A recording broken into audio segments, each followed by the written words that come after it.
এবারে মকর রাশির কোড নিয়ে কথা বলবো। মকর রাশি মানে হচ্ছে ক্যাপ্রিকর্ন।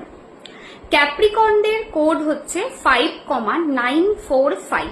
এই যে 5,945, এটা তোমরা যদি বডির লেফট পার্টে এভরিডে ব্লু ইঙ্ক দিয়ে লেখো তাহলে ডেফিনেটলি খুব ভালো রেজাল্ট পাবে। এবং সবাইকে এই জিনিসটা বলবো যে বডির বাঁদিকে এই যে প্রত্যেক দিন লিখছো, ঠিক আছে, এটা যদি কোনো সময় উঠে যায়, ঠিক আছে, কোনো কারণবশত উঠে গেল, তোমরা কিন্তু রিরাইট করতে পারো, মানে তার উপরে আবার লিখতে পারো, সেই জায়গাটা কিন্তু কোনো অসুবিধা নেই। সো এটা যখন 6টা মাস পর পর লিখবে তখন দেখবে লাইফে আরো অবস্টাকল চলে গিয়ে প্রসপ্যারিটি আসছে, মানে যা অবস্টাকল আছে তা বেসিক্যালি চলে যাবে এবং লাইফটা অবস্টাকল থেকে প্রসপ্যারিটির দিকে মুভ করবে।